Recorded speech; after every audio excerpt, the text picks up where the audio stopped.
മനുഷ്യനോട് ആദ്യം ഇണങ്ങിയ മൃഗം നായയാണെന്നാണ് പൊതുവെ കരുതപ്പെടുന്നത്. ഏറെ ഉപകാരിയായും മനുഷ്യൻ്റെ കൂട്ടുകാരനായും അവരിപ്പോഴും നമുക്കിടയിൽ ഒരാത്മബന്ധം സൃഷ്ടിച്ച് കഴിയുന്നുണ്ട്. അവരുടെ സ്നേഹവും കരുതലും മറ്റേതൊരു മൃഗത്തെക്കാളും നമുക്കവരെ പ്രിയപ്പെട്ടവരാക്കുന്നുണ്ട്. പിന്നീട് എപ്പോഴോ പശുക്കളായും കുതിരകളായും മറ്റു ചിലതുകൂടി മനുഷ്യ ജീവിതത്തിൻ്റെ ഭാഗമായി വന്നു. ചക്രങ്ങളുടെ കണ്ടുപിടുത്തത്തിനു മുൻപ് ദൂരങ്ങൾ പിന്നിടാൻ കുതിരകളെ മനുഷ്യൻ ഉപയോഗിച്ചു. എന്നാൽ പശുവാകട്ടെ മനുഷ്യന് ഉപജീവന മാർഗമായും അതുകൊണ്ട് തന്നെ സമ്പത്തായും മാറി. ഇന്ന് ആരാധിക്കപ്പെടുന്ന പശു ചരിത്രത്തിലേക്ക് നമ്മളൊന്ന് തിരിഞ്ഞു നോക്കിയാൽ ലോകമെമ്പാടും ഒരു ആദരണീയ സ്ഥാനം നേടിയെടുത്തിട്ടുണ്ടെന്ന് കാണാം. പ്രാകൃത മനുഷ്യൻ അവരുടെ നിത്യവൃത്തിക്ക് ഉതകുന്ന എന്തിനേയും ദൈവതുല്യമായി കണ്ട് ആരാധിച്ചിരുന്നതിൽ യാതൊരു അത്ഭുതവുമില്ല. പ്രകൃതി ശക്തികളെയും തന്നെ ഭയപ്പെടുത്തിയ എന്തിനേയും ആരാധിച്ച് വശപ്പെടുത്തിയാൽ അവയിൽ നിന്ന് രക്ഷ നേടാം എന്ന് ഗോത്രകാല മനുഷ്യൻ കരുതി. പാമ്പ്, തേള്, ചിലയിനം വണ്ടുകൾ എന്നു വേണ്ട അവന് ദോഷം ചെയ്യുന്ന എന്തിനേയും ആരാധിച്ചു തുടങ്ങി. എന്നാൽ അവയെ മാത്രമല്ല, ഉപകാരികളായ ചുരുക്കം ചില മറ്റു മൃഗങ്ങളെയും ഇതുപോലെ തന്നെ കണ്ടിരുന്നു. ഭൂമിയിൽ നിലനിൽക്കുന്ന വന്യമൃഗങ്ങളുടെ ആത്മാക്കളെ ബഹുമാനിക്കുന്ന വളരെ പുരാതനമായ തത്വചിന്തയാണ് ആനിമലിസം. മതങ്ങളുടെ ഉദയത്തിനു മുമ്പ് ആദിമ മനുഷ്യർ പാറകളെയോ വിഗ്രഹങ്ങളെയോ അല്ല ആരാധിച്ചിരുന്നത്. പകരം അവർ മൃഗങ്ങളെ ആരാധിക്കുകയും അവയുടെ ആത്മീയ പ്രാധാന്യത്തിൽ വിശ്വസിക്കുകയും ചെയ്തു. ഇത്തരം ഗോത്രീയ വിശ്വാസങ്ങളുടെ ഭാഗമായ പശുവും കാളയുമൊക്കെ ലോകത്ത് എവിടെയൊക്കെയാണ് ആരാധിക്കപ്പെട്ടിരുന്നത് എന്ന് പരിശോധിച്ച് നോക്കുന്നത് വളരെ കൗതുകകരമായിരിക്കും. നമസ്കാരം. ലോകായനത്തിൻ്റെ മറ്റൊരു വീഡിയോയിലേക്ക് എല്ലാ പ്രിയപ്പെട്ടവർക്കും സ്വാഗതം.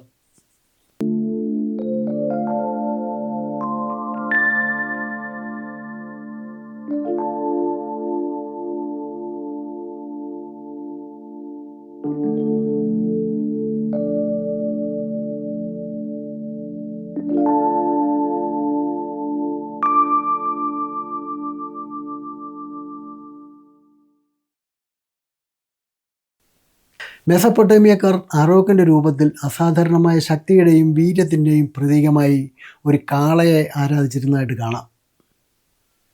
ബാബലോണിയൻ ദേവന്മാരായ ആൻ, മർദൂക്ക് എന്നിവരുടെ പ്രതീകമായിരുന്നു കാള. ഇഷ്ടാർ ദേവിയുടെ പ്രതീകമായിരുന്നു പശു. സെമിറ്റിക് കാനാന്യരെ സംബന്ധിച്ചിടത്തോളം കാള ബാലിൻ്റെയും പശു അസ്റ്റാർട്ടിൻ്റെയും പ്രതീകമാണ്.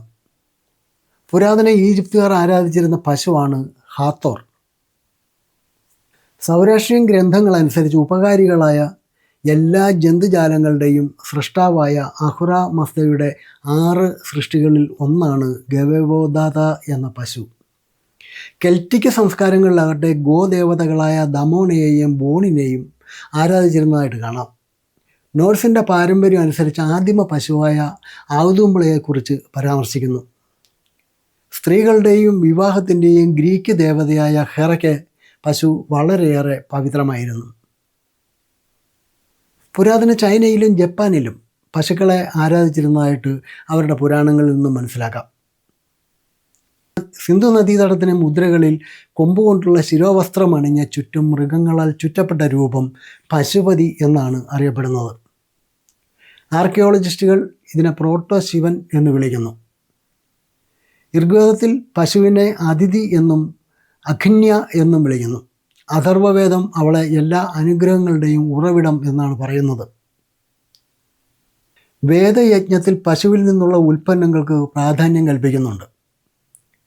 അതുകൊണ്ട് പശുവിനെ ആരാധിക്കുകയും അതിനെ പവിത്രമായി കാണുകയും ചെയ്യണമെന്ന് അവർക്ക് നിർബന്ധമുണ്ടായിരുന്നു. പശുവും കാളയും അക്കാലത്ത് ഫലഭൂയിഷ്ഠതയുടെയും ശക്തിയുടെയും സമ്പത്തിൻ്റെയും സമൃദ്ധിയുടെയും പ്രതീകങ്ങളാണ്. ഈജിപ്ത് മുതൽ വടക്കൻ യൂറോപ്പ് വരെയും ദൂരെ കിഴക്ക് വരെയും പശുവിൻ്റെ പവിത്രത ഏതെങ്കിലും ഒരു പ്രത്യേക മതത്തിന് മാത്രമുള്ളതല്ല, മറിച്ച് ലോകത്തിൻ്റെ പൊതു പൈതൃകത്തിൻ്റെ ഭാഗമാണ്. മനുഷ്യവർഗം ഉയർന്നു വന്നത് ഒരു കൂട്ടം അതിജീവിച്ചവരിൽ നിന്നാണ്. അതിനെ വേണമെങ്കിൽ നമുക്ക് മനുവിൻ്റെ കപ്പലെന്നോ നോഹയുടെ പെട്ടകമെന്നോ ഡി കാലിയൻ്റെ പെട്ടകമെന്നോ ഉട്നാപിഷ്ടിമിൻ്റെ കപ്പലെന്നോ ഒക്കെ വിളിച്ചാലും മനുഷ്യരാശിയുടെ പൊതുവായ ഉത്ഭവം എല്ലാവർക്കും ഒരുപോലെ ബാധകമാണ്. ഹിന്ദു, ജൈന, ബുദ്ധ മതങ്ങളിലും ചില ചൈനീസ് നാടോടി മതങ്ങളിലും പല ആഫ്രിക്കൻ മതങ്ങളിലും കന്നുകാലികളെ പവിത്രമായിട്ടാണ് കണക്കാക്കുന്നത്. പുരാതന ഈജിപ്ത്, ഗ്രീസ്, ഇസ്രായേൽ, പുരാതന റോം എന്നിവയുൾപ്പെടെ നിരവധി മതങ്ങളിൽ കന്നുകാലികൾക്ക് ഒരു പ്രധാന പങ്കുണ്ട്. എബ്രായ ബൈബിൾ അനുസരിച്ച് ചുവന്ന പശു പുരാതന ജൂത വിശ്വാസങ്ങളുടെ ഒരു പ്രധാന ഭാഗമായിരുന്നു. അവർ പശുവിനെ ബലിയർപ്പിച്ച് ദഹിപ്പിച്ചിരുന്നു. ആചാരപരമായ ശുദ്ധീകരണത്തിന് ഉപയോഗിക്കുന്ന വെള്ളത്തിൽ ആ ചാരം ചേർക്കും. ടെമ്പിൾ ഇൻസ്റ്റിറ്റ്യൂട്ട് എന്നറിയപ്പെടുന്ന ഒരു ജൂത സംഘടന ഈ പുരാതന മതപരമായ ആചരണം പുനരുജ്ജീവിപ്പിക്കണമെന്ന് ആവശ്യപ്പെടുന്നതായിട്ട് വാർത്തകളുണ്ട്.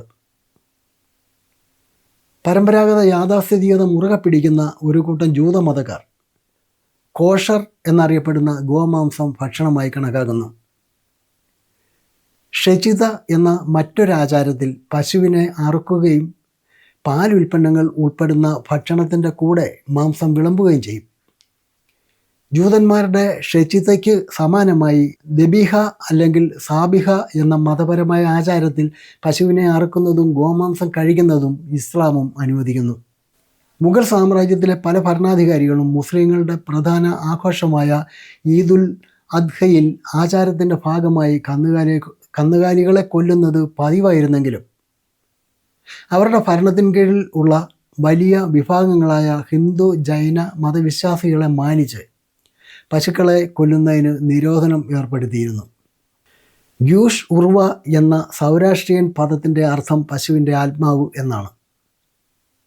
ഇന്ത്യയിലേക്ക് പലായനം ചെയ്തതിന് ശേഷം അവിടെ താമസിക്കുന്ന ഹിന്ദുക്കളോടുള്ള ബഹുമാനം കാരണം നിരവധി സൗരാഷ്ട്രീയക്കാർ ഗോമാംസം കഴിക്കുന്നത് നിർത്തിയതായും പറയപ്പെടുന്നുണ്ട്.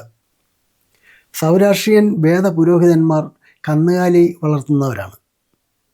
അവസ്ഥയിലെ വെൻഡിഡാഡിൻ്റെ 9-ാം അധ്യായത്തിൽ ഗോമൂത്രത്തിൻ്റെ ശുദ്ധീകരണ ശക്തിയെക്കുറിച്ച് വിശദീകരിക്കുന്നുണ്ട്. എല്ലാ ശാരീരികവും ധാർമ്മികവുമായ തിന്മകൾക്കുള്ള ഒരു പരിഹാരമായി അവരിതിനെ കരുതി. ആഫ്രിക്കയിലെ പുരാതന നുബിയയിലെ ഇടയന്മാരുടെ സമ്പദ് വ്യവസ്ഥയുടെ കേന്ദ്രഭാഗമായിരുന്നു കന്നുകാലികൾ.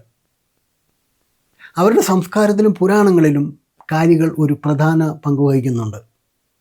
നവീന ശിലായുഗ കാലഘട്ടം മുതൽ ബുക്രാനിയ എന്നറിയപ്പെടുന്ന കന്നുകാലികളുടെ തലയൊട്ടികൾ പലപ്പോഴും മനുഷ്യ ശവകുടീരങ്ങൾക്കൊപ്പം കാണപ്പെട്ടിരുന്നു. ബുക്രാനിയ ഒരു സ്റ്റാറ്റസ് സിംബലാണ്. മുതിർന്ന പുരുഷന്മാരുടെയും മുതിർന്ന സ്ത്രീകളുടെയും അപൂർവമായി കുട്ടികളുടെയും ശവകുടീരങ്ങളിൽ അവ പതിവായി ഉപയോഗിച്ചിരുന്നു. കെർമയിലെ ഒരു ട്യൂമുലസിൽ മാത്രം 400 ബുക്രാനിയ കണ്ടെത്തി. ആടുകളുടെ തലയോട്ടികൾക്ക് പകരം കന്നുകാലികളുടെ തലയോട്ടികൾ ഉപയോഗിക്കുന്നത് അവരുടെ ഇടയ സമ്പദ് വ്യവസ്ഥയിൽ കന്നുകാലികളുടെ പ്രാധാന്യത്തെയും സമ്പത്ത്, സമൃദ്ധി, മരണാനന്തര ജീവിതത്തിലേക്കുള്ള പ്രവേശനം എന്നിവയുമായുള്ള കന്നുകാലികളുടെ സാംസ്കാരിക ബന്ധങ്ങളെയും വെളിപ്പെടുത്തുന്നതാണ്. BC 3-ാം സഹസ്രാബ്ദത്തിൻ്റെ ആരംഭത്തിൽ നുബിയൻ റോക്ക് ആർട്ടിൽ കന്നുകാലികൾ ഏറ്റവും പ്രചാരമുള്ള മോട്ടിഫായി മാറി. ഇടയന്മാരെ സംബന്ധിച്ചിടത്തോളം കന്നുകാലികളെ വരയ്ക്കുന്നത് അവരുടെ കന്നുകാലികളുടെ ആരോഗ്യം ഉറപ്പാക്കുന്നതിനു വേണ്ടിയുള്ള വിശ്വാസപരമായ ഒരു മാർഗമായിരിക്കാം. നുബിയൻ പുരാണങ്ങളിൽ നിരവധി ദൈവങ്ങളെ പലപ്പോഴും കന്നുകാലികളായി ചിത്രീകരിച്ചിട്ടുണ്ട്. അവരുടെ സംസ്കാരത്തിൽ കന്നുകാലികളുടെ പ്രാധാന്യം, ശവസംസ്കാര രീതികൾ, മരണാനന്തര ജീവിതത്തെക്കുറിച്ചുള്ള ധാരണകൾ റോക്ക് ആർട്ട് എന്നിവയിൽ വ്യക്തമാണ്. ഋഗ്വേദത്തിൽ കറവ പശുക്കളെ വധിക്കാൻ പാടില്ലാത്തത് എന്ന അർത്ഥത്തിൽ അഖന്യ എന്ന് വിളിക്കുന്നു. CE 1-ാം സഹസ്രാബ്ദത്തിൽ പശു ആരാധനയുമായി ബന്ധപ്പെട്ട സാഹിത്യം സാധാരണമായി. ഏകദേശം CE 1000 ആയപ്പോഴേക്കും സസ്യാഹാരവും ഗോമാംസത്തിനെതിരായ ഒരു വിലക്കും ഒരു മുഖ്യധാര ഹിന്ദു പാരമ്പര്യമായി മാറി. വേദകാലഘട്ടത്തിലെ ഇന്ത്യയിൽ എഴുതപ്പെട്ട മതഗ്രന്ഥങ്ങളിലെല്ലാം പലപ്പോഴും പശുവിനെ കൊല്ലുന്നത് ഒരു ബ്രാഹ്മണനെ കൊല്ലുന്നതിന് തുല്യമായിട്ട് കണക്കാക്കി. അഥർവത്തിലെ ഒരു ശ്ലോകം മനുഷ്യർ കന്നുകാലികൾ, കുതിരകൾ എന്നിവയുടെ എല്ലാ കൊലകളെയും അപലപിക്കുകയും കൊല്ലുന്നവനെ ശിക്ഷിക്കാൻ അഗ്നിദേവനോട് പ്രാർത്ഥിക്കുകയും ചെയ്യുന്നതാണ്. ഹിന്ദു ഗ്രന്ഥങ്ങളുടെ ഭാഗമായ പുരാണങ്ങളിൽ ഭൂമി ദേവതയായ പൃഥ്വി ഒരു പശുവിൻ്റെ രൂപത്തിലായിരുന്നു. പൃഥ്വി പശുവിൻ്റെ പാൽ കറക്കുന്നത് മനുഷ്യർക്ക് ക്ഷാമം അവസാനിപ്പിക്കാനും കൂടുതൽ വിളകൾ ഉൽപ്പാദിപ്പിക്കുന്നതിനുമാണ്. ഹിന്ദു പുരാണത്തിലെ ചില പതിപ്പുകളിൽ സമൃദ്ധിയുടെ പശുവും പശുക്കളുടെ മാതാവുമായ കാമധേനു എല്ലാ സമൃദ്ധിയുടെയും ഉറവിടമായിട്ടാണ് കണക്കാക്കപ്പെടുന്നത്.